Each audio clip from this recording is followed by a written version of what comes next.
Assalamualaikum warahmatullahi wabarakatuh. Saya Amiruddin Hairuddin, mahasiswa PPG dalam jabatan Angkatan 4 dari LPTK Universitas 11 Maret. Dengan nomor peserta PPG 201699541 Nomor induk mahasiswa X9021080042. Hari ini Senin 6 Desember 2021 pukul 11 waktu Indonesia Tengah dengan alokasi waktu pembelajaran 2 kali 45 menit akan melaksanakan uji kinerja praktik pembelajaran di SMA Negeri 10 Pindrang.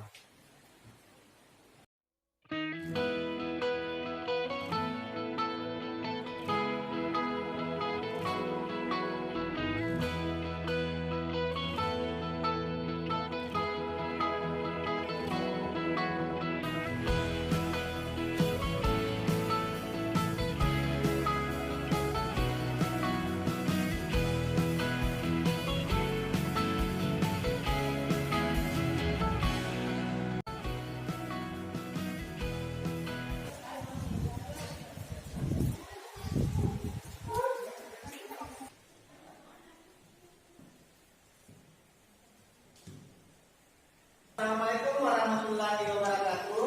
Waalaikumsalam warahmatullahi wabarakatuh. Baiklah, sebelum kita memulai pembelajaran kita pada siang hari ini, ketua kelas silakan pimpin doanya sebelum kita memulai pembelajaran hari ini. Silakan. Sebelum kita memulai pembelajaran hari ini, mari kita baca doa sebelum belajar. Doa dimulai.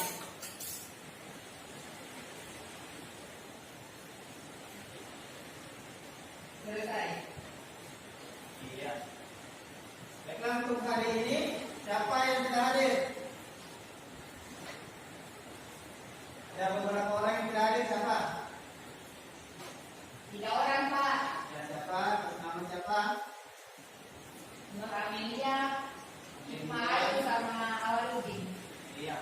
Mungkin mereka tidak hadir karena terhambat oleh hujan yang angin kencang ya. Iya, Pak. Iya. Anak-anak sekalian, walaupun kita masih di masa pandemi, tetap jaga jarak, pakai masker, dan hindari kerumunan. Oke, sebelum kita mulai pembelajaran hari ini, Bapak akan memperlihatkan sebuah gambar. Silakan amati gambar ini. Ya, silakan perhatikan gambar di atas. Ini ada gambar apa? Iya. Bukan sampah. Ini adalah sampah. Jadi materi kita hari ini tentang sampah. Lanjut, Bapak akan memperlihatkan. Ini yang kita akan pelajari ada 2, tentang sampah organik dan sampah anorganik. Ya, setelah kalian memperhatikan gambar tadi, gambar tentang sampah organik dan sampah organik, kita akan mengaitkannya tentang kehidupan kita sehari-hari. Bagaimana kita cara kita mengolah sampah tersebut menjadi barang yang bermanfaat.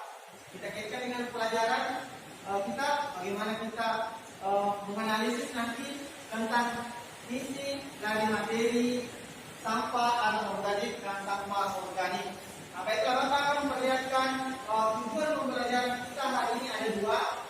Silakan diperhatikan tujuan pembelajaran kita ada 2. Yang pertama, melalui kerja kelompok dengan model scaffold learning, peserta didik dapat menentukan isi 2 teks laporan hasil observasi. Yang kedua, dengan kerja kelompok dengan model scaffold learning, peserta didik dapat menentukan aspek kebahasaan 2 teks laporan hasil observasi.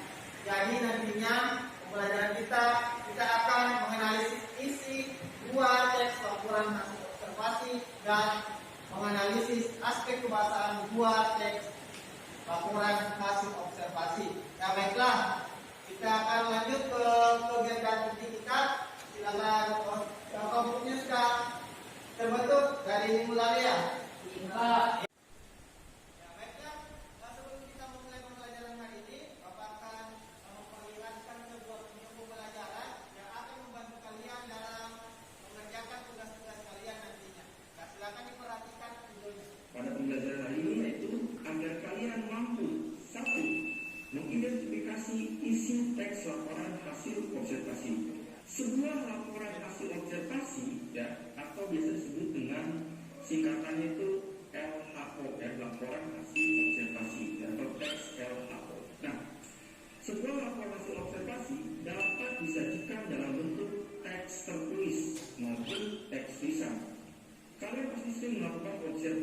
atau pengamatan, ya, karena observasi itu adalah pengamatan.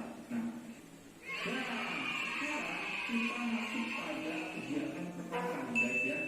Jadi dalam materi teks laporan hasil observasi ini itu ada 3 kegiatan ya. Nah, cuman di sini saya akan membuat menjadi beberapa bagian karena agar kalian pemahamannya itu fokus ya. Nah, makanya sekarang kita masuk pada kegiatan yang pertama ya. Perhatikan, pada kegiatan pertama ini kita akan belajar bagaimana cara mengidentifikasi isi teks laporan hasil observasi ya. Caranya nih, cara mengidentifikasi isi teks laporan hasil observasi. Bagaimana sih? Nah, sebelumnya mengidentifikasi isi teks laporan hasil observasi adalah kegiatan menentukan atau menetapkan isi teks laporan observasi tersebut ya. Nah, maka dari itu cara untuk menemukan isi teks laporan hasil observasi dengan menggunakan rumus 5W1H ya. Jadi caranya itu dengan menggunakan rumus 5W1H atau dalam bahasa Indonesia itu biasa disebut dengan adiksi simbol. Jadi dengan menggunakan beberapa pertanyaan apa, di mana, siapa, mengapa, dan bagaimana. Nah, itu adalah cara untuk mengidentifikasi isi teks laporan hasil observasi.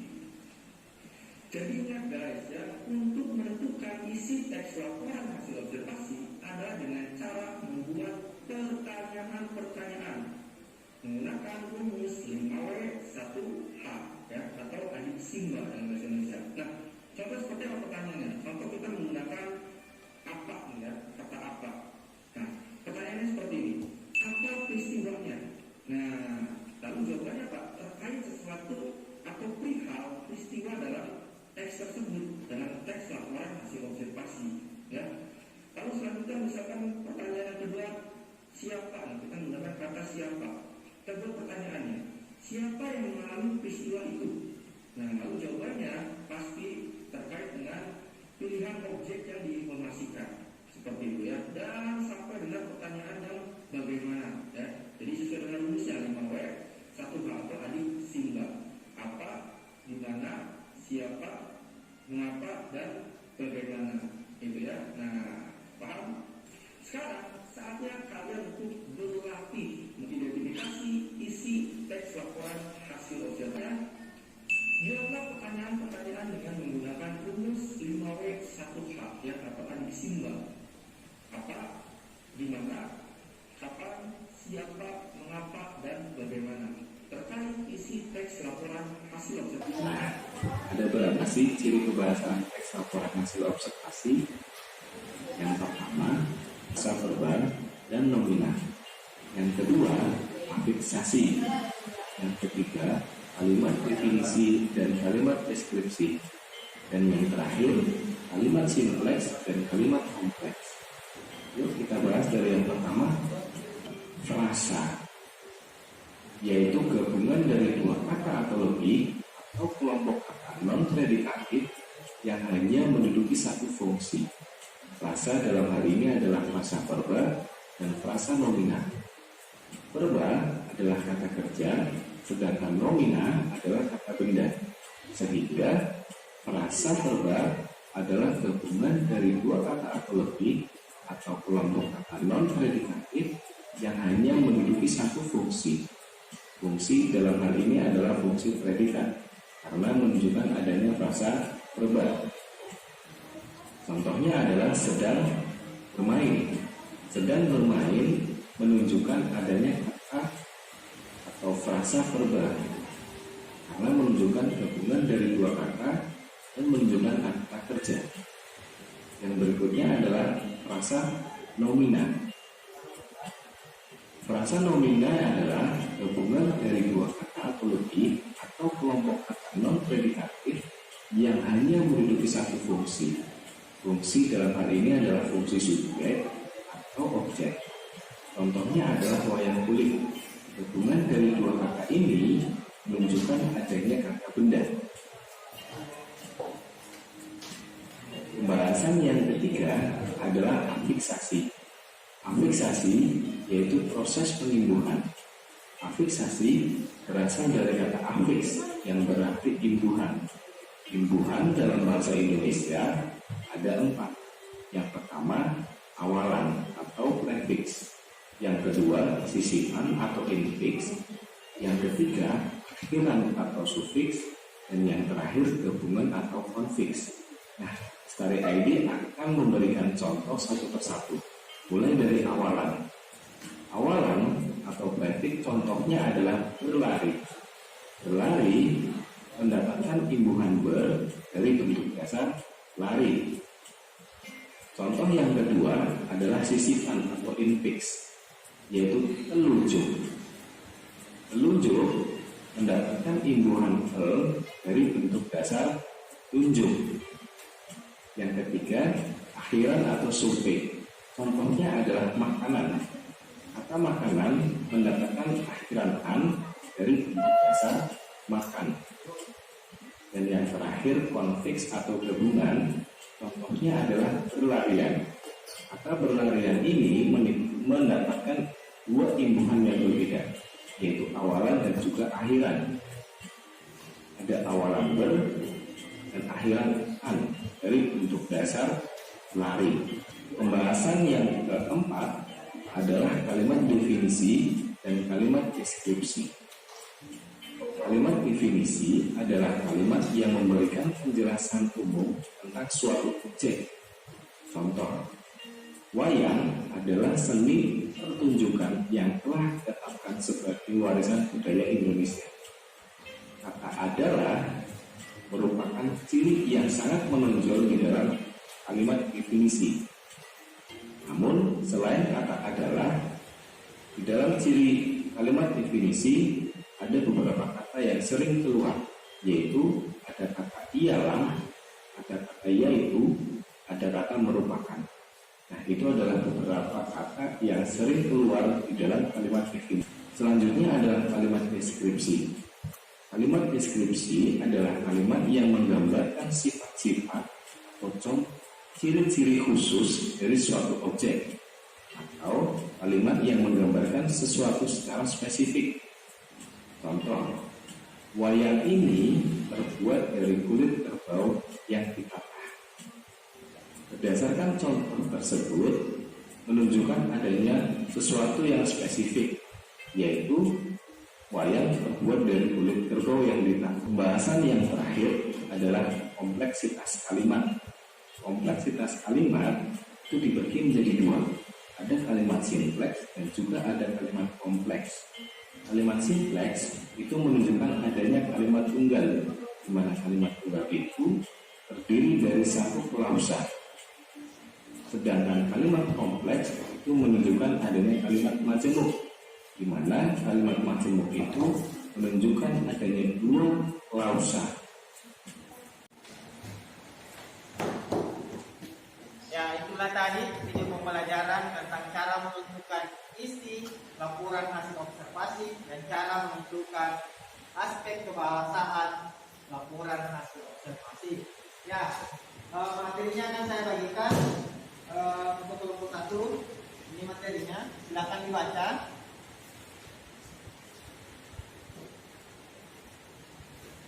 Ini ada 2 teks, ada teks pertama dan teks kedua tentang sampah organik dan sampah anorganik. Nah, silakan dibaca.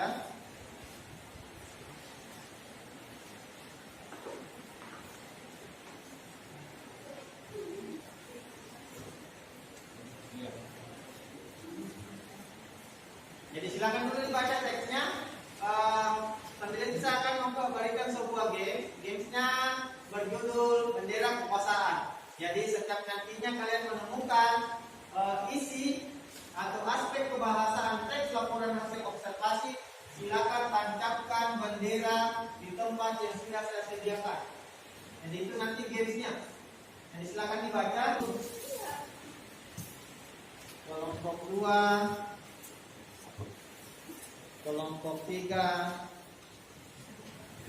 dan kelompok 4.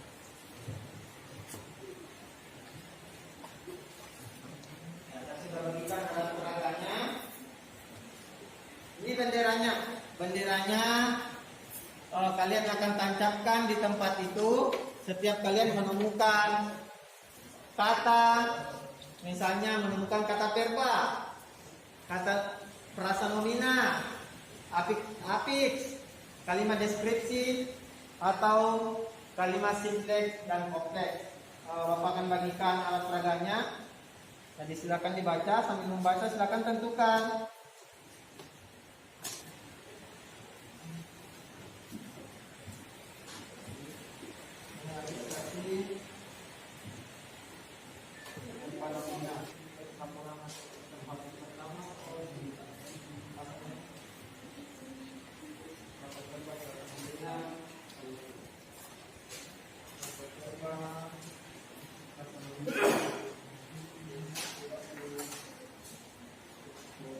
Akan di tempatnya di alat peraganya.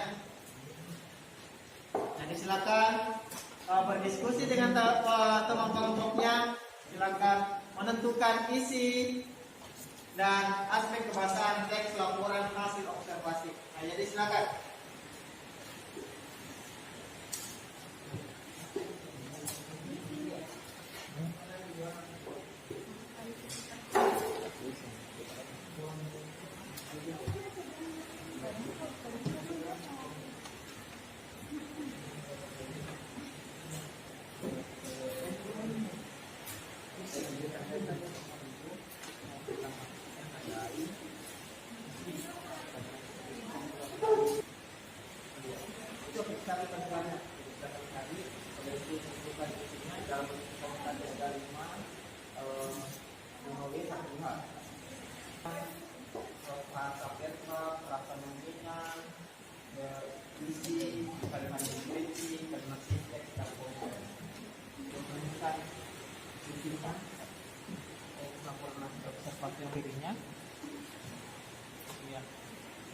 Jadi saya akan jelaskan sedikit beda ya antara kata dengan frasa. Jadi kalau frasa itu contoh kata, ini kata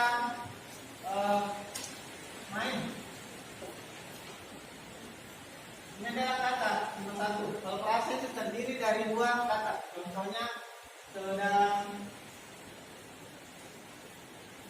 verba, kata kerja.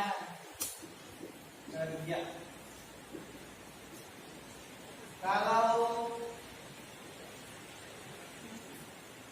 mainan, nomina.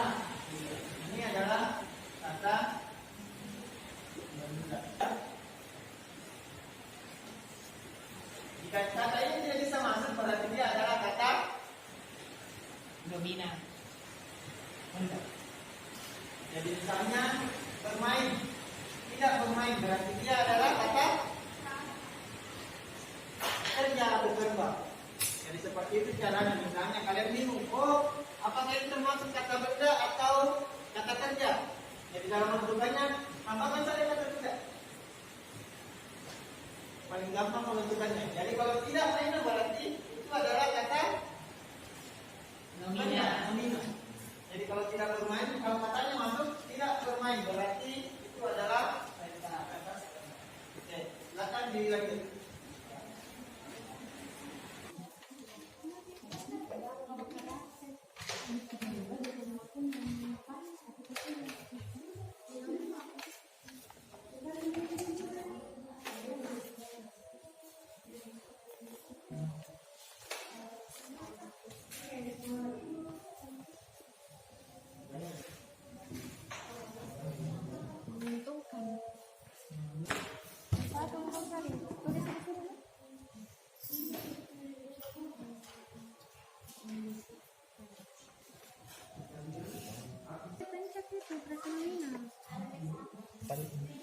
Ketiga.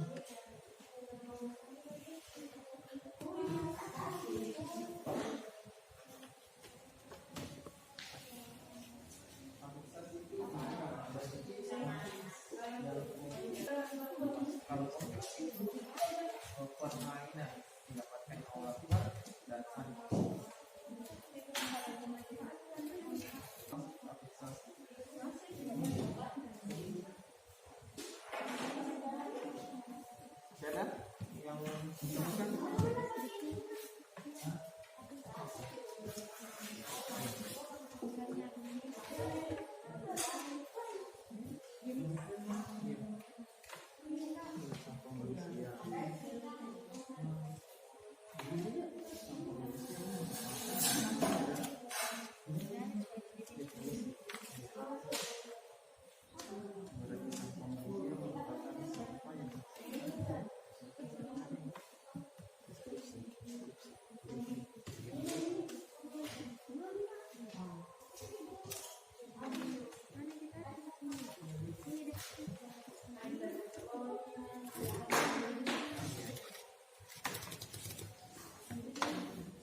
Bisa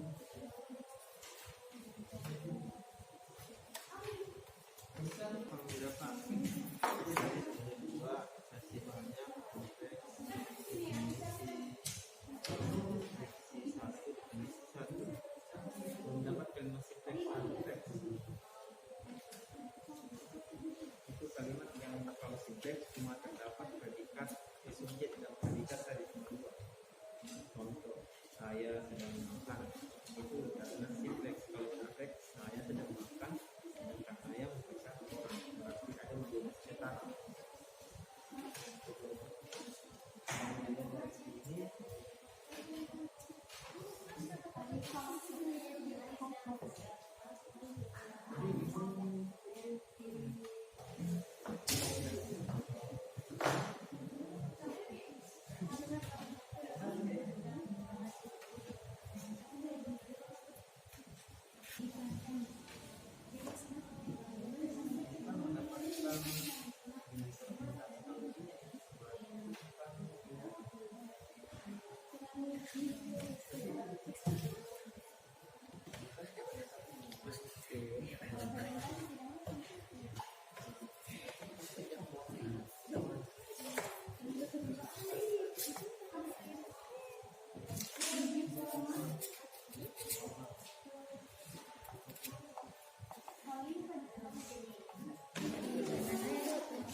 Kemudian dari sini apa dasarnya?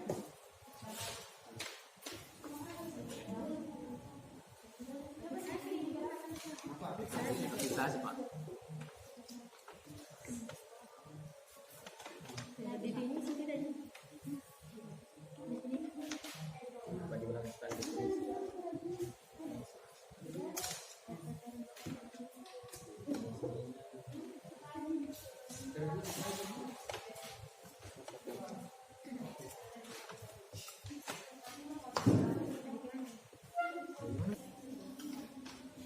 Ya, bagaimana, sudah selesai? Sudah Pak. Iya, kalau sudah selesai berarti nanti setiap kelompok akan tampil di depan kelas membacakan hasil yang telah ditemukan. Berapa bendera yang ditancapkan di alas peraga, itulah yang akan dipresentasikan. Iya. Nanti kita mulai dari kelompok 1, kelompok 2, kelompok 3, dan terakhir kelompok 4. Ya baiklah, kelompok 1 akan tampil mempresentasikan hasil diskusi kelompoknya. Ya, baiklah, silakan kelompok 1 untuk tampil di depan kelas untuk mempresentasikan hasil diskusi kelompoknya. Silakan kelompok 1. Ya, kelompok 1, perhatikan kelompok 1 sudah menemukan isi teks laporan hasil observasi teks pertama dan kedua. Afiksasi dia menemukan tidak afiksasi, kalimat definisi 1, kalimat deskripsi 1, kalimat kompleks 1, dan simpleks 1. Ya, silakan. Jadi kami akan membacakan hasil dari kelompok kami. Yang pertama isi teks yang pertama. Sampah organik adalah sisa-sisa pembuangan yang berasal dari sumber organisasi hidup seperti hewan, manusia, dan tumbuhan. Dibagi menjadi dua jenis, yaitu sampah organik basah dan kering. Terbagi menjadi dua kelompok, yaitu cair dan padat. Manfaatnya dapat didaur ulang menjadi kompos dan biogas, sedangkan tipe tertentu dapat menjadi kerajinan tangan seperti ikan dan lain-lain. Isi teks yang kedua adalah sampah anorganik adalah jenis sampah yang dan kondisi utamanya. Fiksasi untuk teks 1 kita melakukan 4, yaitu pembuangan, tumbuhan, dedaunan, dan dikelola. Untuk kalimat kompleks kami menemukan 1. Kelompok 1 menemukan 1 kalimat kompleks. Ya, silakan. Kalimat kompleksnya yaitu keduanya sama-sama memiliki sifat pelaku. Secara alami hanya saja sampah basah memiliki jumlah air yang lebih besar sehingga proses penguraian terjadi lebih cepat.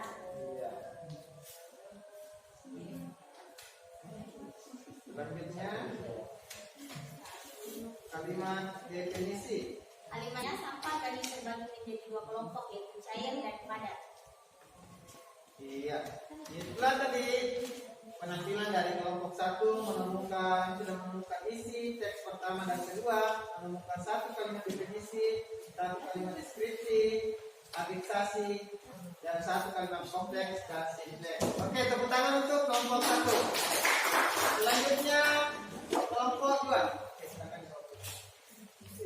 Tampil dapat kelas kelompok. Assalamualaikum warahmatullahi wabarakatuh.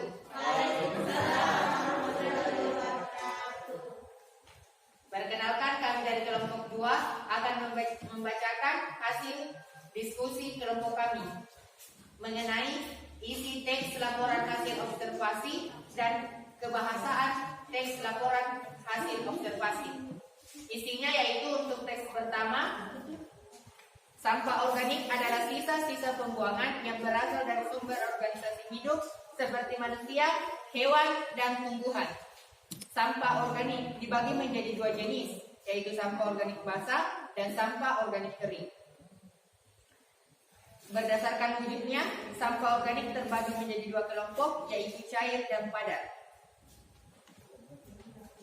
Sampah organik tipe tertentu seperti eceng gondok dan pandan duri dapat dimanfaatkan sebagai bahan kerajinan tangan, semisal tikar, tas, dan taplak meja. Selanjutnya, sampah anorganik. Teks 1, frasa verba yaitu 1 diolah menjadi bubuk cair. Frasa nomina yaitu 1 kulit buah, 2 ranting pohon. Afiksasi yaitu 1 minuman, 2 buatan, 3 didaur ulang, 4 dimanfaatkan. Untuk teks kedua, frasa verbanya terdapat yaitu dibuang sembarangan. Untuk frasa nomina 1 botol kaca, 2 kain bekas. Dan untuk afiksasi yaitu 1 dihasilkan, 2 membusuk. Selanjutnya untuk definisi dan deskripsi. Definisi yang terdapat pada teks pertama yaitu sampah organik adalah sisa-sisa pembuangan yang berasal dari sumber organisasi hidup seperti manusia, hewan, dan tumbuhan. Sedangkan deskripsi yang terdapat pada teks pertama yaitu sampah organik dibagi menjadi dua jenis, yaitu sampah organik basah dan sampah organik kering. 2. Sampah organik terbagi menjadi dua kelompok, yaitu cair dan padat. Untuk teks kedua, definisi yang terdapat yaitu 1. Sampah anorganik adalah jenis sampah yang zat penyusun utamanya terbuat dari bahan non-organik. 2. Sampah residual merupakan sampah yang bisa didaur ulang. 3. Sampah non-reusable merupakan sampah yang tidak dapat didaur ulang. Untuk deskripsi yaitu 1. Sampah anorganik dibagi menjadi 2, yaitu sampah residual dan sampah non-reusable. 2. Sampah anorganik dibagi menjadi beberapa macam, yaitu sampah cair, padat, alam, konsumsi, dan manusia. Itulah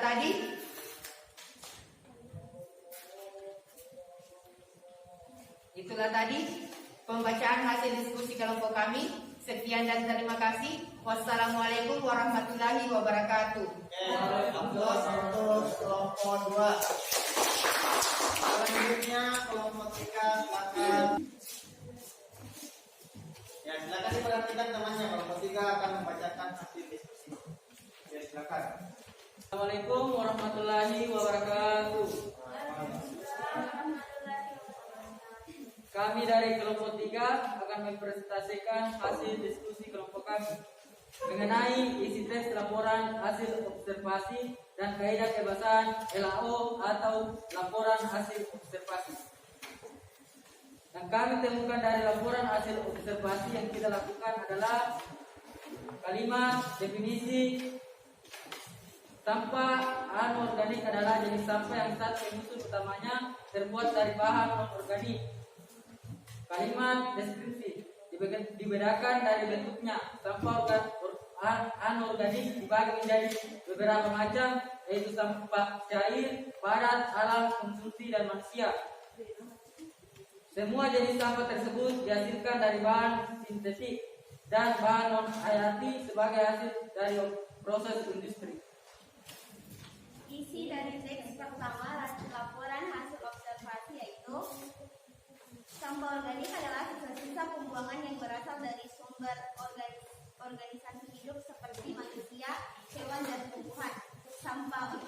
dibagi menjadi dua jenis, yaitu sampah organik basah dan sampah organik kering. Berdasarkan wujudnya, sampah organik terbagi menjadi dua kelompok, yaitu cair dan padat. Sampah organik apabila dikelola dengan benar, tentunya akan memiliki banyak manfaat. Misalnya, jenis sampah organik kering seperti karton, kertas, dedaunan kering dapat didaur ulang kembali atau dimanfaatkan sebagai kompos agar tidak mencemari lingkungan. Sementara untuk sampah basah dapat dilakukan proses fermentasi yang nantinya akan mendapatkan dua produk, yakni kompos dan biogas. Sedangkan isi teks kedua laporan hasil observasi yaitu sampah anorganik adalah jenis sampah yang zat penyusun utamanya terbuat dari bahan non-organik. Dibedakan dari bentuknya, sampah anorganik dibagi menjadi beberapa macam, yaitu sampah cair, padat, alam, konsumsi, dan manusia. Jenis sampah anorganik yang paling banyak ditemui adalah sampah manusia. Untuk benar-benar hancur secara alami, sampah anorganik membutuhkan waktu yang sangat panjang, mulai dari puluhan hingga ribuan tahun lamanya. Pengelolaan sampah Assalamualaikum warahmatullahi wabarakatuh. Waalaikumsalam warahmatullahi wabarakatuh. Kami dari kelompok 4 akan menjelaskan hasil kerja kami. Selanjutnya saya serahkan kepada Rohana. Jadi isi teks pertama yaitu sampah organik adalah sisa pembuangan yang berasal dari sumber organisasi hidup seperti manusia, hewan, dan tumbuhan. Sampah organik dibagi menjadi dua jenis, yaitu sampah organik basah dan sampah organik kering. Berdasarkan wujudnya, sampah organik terbagi menjadi dua kelompok, yaitu cair dan padat. Sedangkan frasa nomina dari teks pertama yaitu dedaunan kering, sampah basah, kerajinan tangan, kotoran ternak, dan sisa minuman. Sedangkan frasa verba didaur ulang, mencemari lingkungan, menimbulkan tanaman, dapat dimanfaatkan, proses penguraian. Sedangkan aplikasinya yaitu pembuangan, berwujud, mencemari, dimanfaatkan.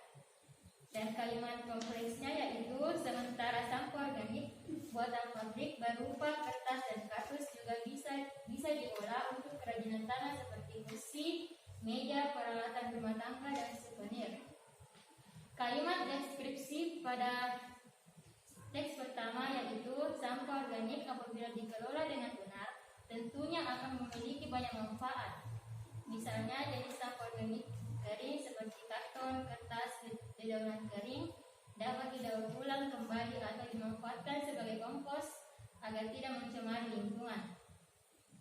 Dan kalimat definisi pada teks pertama yaitu sampah organik adalah sisa pembuangan yang berasal dari sumber organisasi hidup seperti manusia, hewan, dan tumbuhan. Kedua,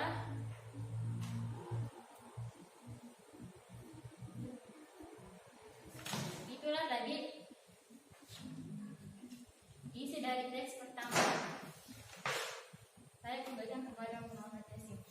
Itulah tadi hasil dari presentasi Rohana. Selanjutnya saya serahkan kepada Sakti. Adapun isi dari teks kedua yaitu sampah organik. Sampah anorganik adalah jenis sampah yang zat penyusun utamanya terbuat dari bahan non-organik. Dibedakan dari bentuknya, sampah merupakan sampah yang dihasilkan dari kegiatan sehari-hari, misalnya kaleng aluminium, botol kaca, kain atau bekas pakaian, kemasan kantung plastik, logam, styrofoam, cat, deterjen, dan keramik. Adapun kalimat simpleks yang kami temukan pada teks kedua yaitu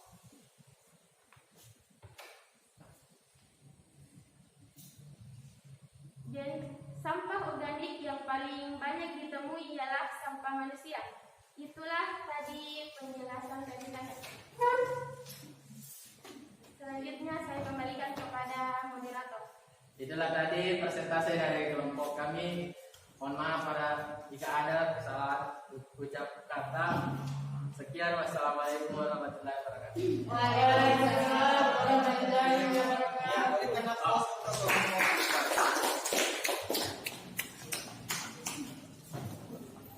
iya, itulah tadi persembahan dari kelompok 4. Jadi kita simpulkan pembelajaran hari ini. Siapa yang bisa menunjukkan pembelajaran kita hari ini? Siapa yang bisa membuat kesimpulan pembelajaran kita hari ini? Siapa? Saya Pak. Oke, silakan kelompok 3 silakan. Kesimpulan pembelajaran hari ini adalah cara menentukan isi teks laporan hasil observasi dengan menggunakan rumus 5W 1H dan kaidah kebahasaan.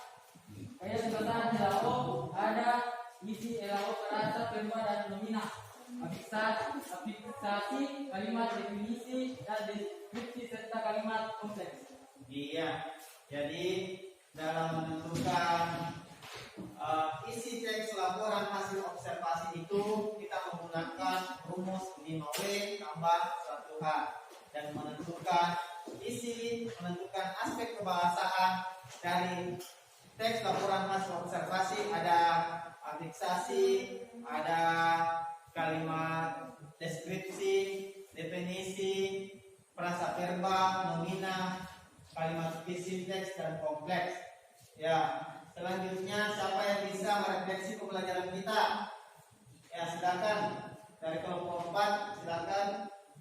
Untuk pembelajaran hari ini sangat menyenangkan karena kita menggunakan alat peraga dalam pembelajaran, sehingga kami termotivasi mencari isi dan aspek pembahasan laporan hasil observasi. Iya, terima kasih dari kelompok 4 masukannya. Ya, untuk pembelajaran kita hari ini sudah selesai. Jadi tugas kalian di rumah silakan kerjakan tugas. Ada yang mau kirimkan di WA grup kalian. Silakan baca. Ada lagi 2 teks laporan hasil observasi tentang lingkungan. Silakan tentukan isinya dan aspek kebahasaannya. Ya, jadi kalian tentukan waktunya 1 minggu ya. Setelah itu kirim kembali ke Bapak. Baiklah, untuk menutup pembelajaran kita hari ini silakan ketua kelas untuk membacakan doa sebelum kita meninggalkan ruangan ini. Oke, silakan ketua kelas. Sebelum kita mengakhiri pelajaran ini, marilah kita bersama-sama membaca hamdalah. Ya, setelah pembacaan doa, materi kita sudah selesai. Sekian, assalamualaikum warahmatullahi wabarakatuh.